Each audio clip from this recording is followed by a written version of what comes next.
हाय Aries, कैसे हैं आप लोग। मैं आप लोगों के लिए टैरो रीडिंग लाई हूँ फ्रॉम 1st to 7th अप्रैल। तो देख लेते हैं क्या है आप लोगों के लिए मैसेजेस। ओके एरीज,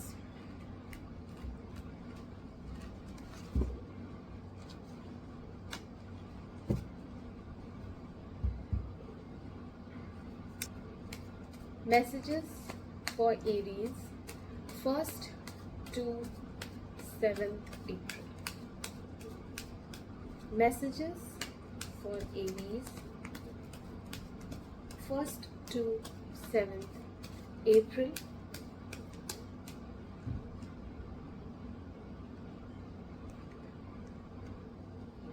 एरीज यानी मेष राशि वालों के लिए बताएं।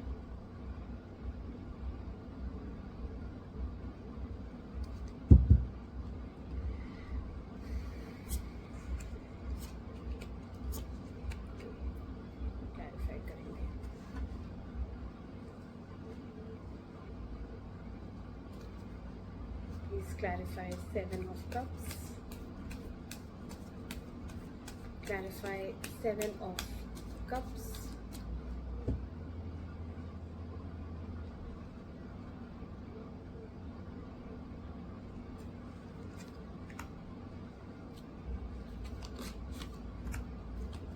Clarify Page of Pentacles. Clarify Page of Pentacles.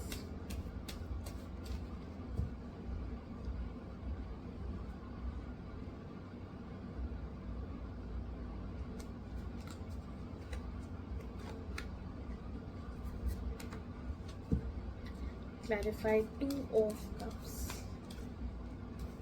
2 of Cups.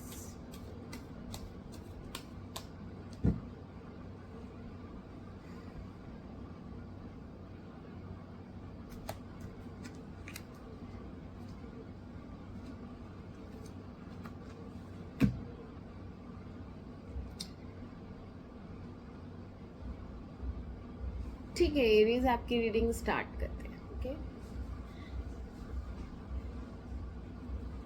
यहाँ पे शुरू के जो हफ्ते में मुझे दिख रहा है, यहाँ पे आपको बहुत सारे ऑप्शंस हैं। ओके, अब यहाँ ये ऑप्शंस किससे रिलेटेड हैं, ये मोस्ट प्रोबेबली पास्ट में किसी से तो देखो बातचीत नहीं चल रही है, या कुछ ऐसा हुआ था जिसमें आप नो कांटेक्ट में चले गए, या आपका ब्रेकअप काइंड ऑफ हुआ। ठीक है, कह सकते हैं काइंड ऑफ लड़ाई झगड़ा हुआ हो। ठीक है, तो वहाँ पे बातचीत नहीं चल रही है, और बहुत ही कह सकते हैं छोटी सी बात, या जिसमें कि कोई लॉजिक नहीं था, ऐसी बात हुई है। मैं आपको दिखाती हूँ कार्ड्स। ये है टावर और ये है पेज ऑफ सोर्ड्स। ठीक है, अब यहाँ पे जो भी टॉपिक था ना लड़ाई का, वो बहुत इमेच्योर या बहुत ही चाइल्डिश, या कह सकते हैं इलॉजिकल, मतलब जिसका कोई सर पैर नहीं था। हो सकता है शक भी हो सकता है। ठीक है, बेवजह का शक भी हो सकता है। तो यहाँ पे शक के बिना पे लड़ाई झगड़ा हुआ है, और अभी फिलहाल बातचीत नहीं चल रही है।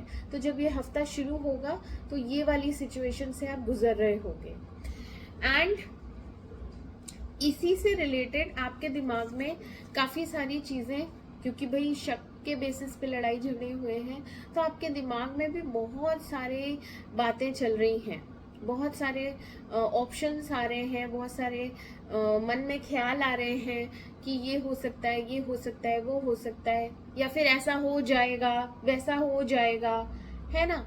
ये चल रहा है दिमाग में। तो दिमाग में ना बिल्कुल भी क्लैरिटी नहीं है। ओके, यहाँ पे आपको एक टू द पॉइंट होता नहीं है, हमें साफ साफ बताओ क्या है माजरा, क्या है प्रॉब्लम, क्या है, चाहते क्या हो। तो वो सारी बातें दिमाग में चलेंगी, आखिर ये इंसान चाहता क्या है मुझसे, ये किसी से तो चल रही है आपकी लड़ाई, है ना। उस इंसान से आपको क्लैरिटी चाहिए। You have so many questions in your mind कि क्यों, कैसे, क्या क्या होगा, है ना।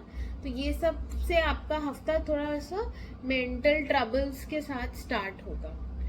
ओके, इन बिटवीन क्या होगा? इन बिटवीन में भी एक इमेच्योर एनर्जी है यहाँ पे। कुछ भी ऐसा नहीं लग रहा कि किसी चीज का ठोस कुछ आधार है। यहाँ पे सबके अपने हवा में दिमाग चल रहा है, आइडियाज भी हवा में है। मतलब होता नहीं है कि हम सोच रहे होते हैं, ख्याली दिमाग में ख्याल आते हैं, नेगेटिव इमोशंस आते हैं, पॉजिटिव इमोशंस आते हैं।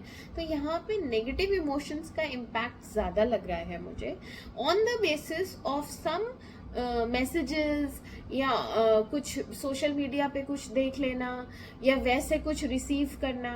तो यहाँ पे आपको कुछ तो ऐसा लगेगा कि ये है, लेकिन हो सकता है वो चीज़ ना हो, है ना।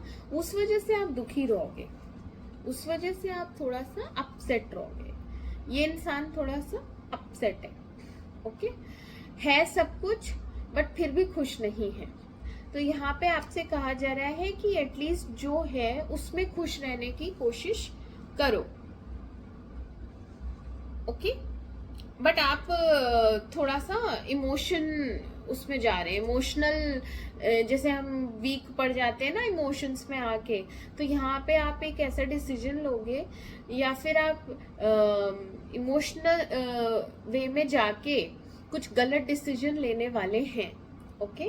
आप सोचेंगे कि नहीं, इसमें सबकी भलाई है, मैं यही करूंगी या करूंगा जिसमें सबकी भलाई है। और आप उसमें एफर्ट्स डालेंगे भी, ताकि सब चीजें जो भी खराब चल रही है वो ठीक हो जाएं। अच्छा, दूसरा यहाँ पे वही इमेच्योर एनर्जी जो मैं बता रही थी, ये कुछ ऐसे प्लान्स हैं जो वर्कआउट नहीं हुए हैं। कुछ लोगों के लिए ये काम हो सकता है जो शुरू करना चाहते हैं और उसमें डिलेज हो रहे हैं, वहाँ पे प्रोग्रेस नहीं हो रही है, कहीं से तो रिस्पॉन्स नहीं आ रहा है, कहीं से जवाब नहीं आ रहा है।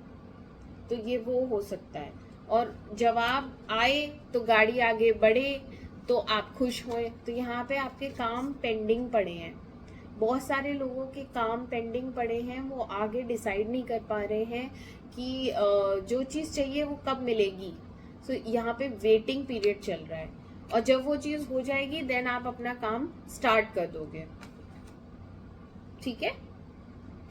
मूविंग ऑन फर्दर, यहाँ पे एक पार्टनरशिप दिख रही है, यहाँ पे एक यूनियन दिख रहा है जो इक्वल म्यूचुअल फीलिंग्स वाला है, जो कि डिवाइनली गाइडेड दिख रहा है, जो कि डेस्टिनी चाहती है कि यहाँ पे आप लोग मिले, ओके। अब ये रिलेशनशिप है तो ये बहुत अच्छा रिलेशनशिप है, दोनों की इक्वल फीलिंग्स हैं, लॉयल हैं दोनों, एक दूसरे को एक्सेप्ट करते हैं जैसे वो हैं, ओके। यहाँ पे कोई क्राइटेरिया नहीं है, कोई पैमाना नहीं है कि तुम ऐसे बन जाओ या चेंज हो जाओ, नहीं, जैसे हो मुझे पसंद हो। यहाँ पे दोनों की म्यूचुअल फीलिंग्स हैं। तो ये एक यूनियन दिख रहा है एंड ऑफ द वीक में, जहाँ पे यहाँ शुरुआत हुई थी आपकी एक नो कॉन्टैक्ट सिचुएशन से और बातचीत नहीं थी, तो यहाँ पे एक यूनियन दिख रहा है, ओके, पैचअप दिख रहा है। अब ये इसी इंसान से है या किसी और से है ये आपको पता होगा। यहाँ पे लेकिन एक अच्छा यूनियन दिख रहा है, कप्स आए हैं तो इमोशंस हैं, फीलिंग्स हैं, प्यार है और इज्जत भी है, सब कुछ है। पैचअप भी हो रहा है क्योंकि ब्रेकअप था तो पैचअप दिख रहा है मुझे। हाँ, yes, this is a person from your past, okay. Judgment आया है तो आपसे कहा जा रहा है आप पास्ट की बुरी यादों को भूल जाए, बुरी चीजों को आप जाने दें, आप फॉरगेट करें, आप फॉरगिव भी करें। ये जो होता है ना कि हम भूल नहीं पाते, फॉरगिव नहीं कर पाते, इससे हम खुद भी तकलीफ में रहते हैं। दूसरे वाले को तो हम पनिश कर ही रहे होते हैं, बट सबसे ज्यादा तकलीफ हमें खुद होती है, ओके। तो प्रकृति आपसे कह रही है प्लीज आप मूव ऑन करें और इस रिलेशनशिप को अपना लें, एक्सेप्ट कर लें, इसमें सबकी खुशी है, ओके। यस, मून आया है। मून जब आता है तो हमारे मन में डाउट्स होते हैं, फियर्स होते हैं, आगे क्या होगा, हाँ होगी ना होगी, ऐसा बैक ऑफ द माइंड आपके चलता रहता है।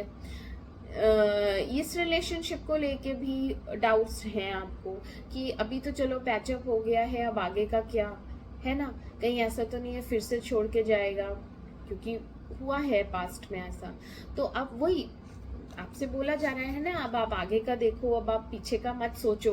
But back of the mind आपके चलता रहता है कि इसने मुझे हर्ट किया है, इसने मुझे तकलीफ तो पहुंचाई है, दुख तो दिया है, दुख तो मिला है इससे मुझे, तो अभी आगे का क्या। तो ये सारे डाउट्स, फियर्स, नेगेटिव इमोशंस आपके ऊपर हावी भी रहेंगे। ओके, ये इनसे आपको निकलना है, ये इमोशनल डैमेज है।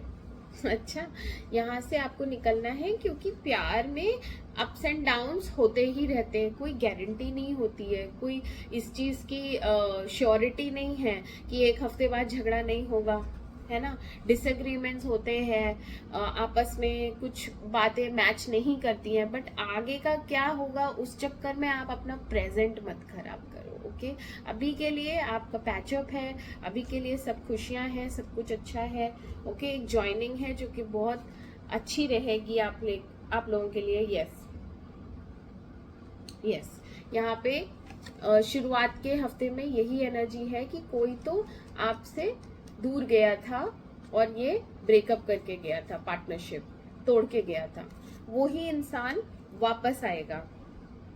बट आप रिलक्टेंट रहोगे, आपके मन में डाउट्स रहेंगे, बट सब ठीक हो जाएगा। आपको नेगेटिव इमोशंस अपने ऊपर हावी नहीं रखने हैं। ओके, ऑप्शंस मिलेंगे आपको, बट आप उन ऑप्शंस में से भी ना चूज नहीं कर पाओगे, आपको कोई ढंग का मिलेगा नहीं। आपके साथ प्रॉब्लम ये है कि आपके जो क्राइटेरियाज हैं वो इस इंसान से मैचअप नहीं हो पाते हैं। जो आपके पास था उस इंसान में जितनी क्वालिटीज हैं और जैसा वो इंसान है वैसा तो दूसरा कोई मिल नहीं सकता, इसलिए आप कभी भी किसी और के साथ जाना नहीं चाहेंगे। आपको चाहिए तो यही इंसान, बट आप इस पे ट्रस्ट नहीं करते हो। आपके साथ ये भी आ गया है, ट्रस्ट इश्यूज आ गए हैं यहाँ पे, क्योंकि वो इंसान हो सकता है इमेच्योर है, क्योंकि छोटा है एज में, या एक्सपीरियंसेस उसके इतने नहीं है, एक्सपीरियंस नहीं है, या एज में भी बड़ा है तो भी बच्चों जैसा बिहेव करता है। उसके साथ प्रॉब्लम ये है कि वो इंसान मैच्योर नहीं है, जितना आप मैच्योर हैं उतना तो नहीं है। तो समझ की कमी कह सकते हैं, दिमाग की कमी कह सकते हैं। तो उस पे मेहनत करनी पड़ेगी, उस पे आपको समझाना पड़ेगा, एफर्ट्स डालने पड़ेंगे, मेहनत बहुत है रिलेशनशिप में। ठीक है एरीज, सब ठीक है, सब सही हो जाएगा, आप टेंशन मत लीजिए। मैं आपसे मिलती हूँ नेक्स्ट वीक, तब तक के लिए take care and bye bye. Please do like and subscribe my channel. Bye.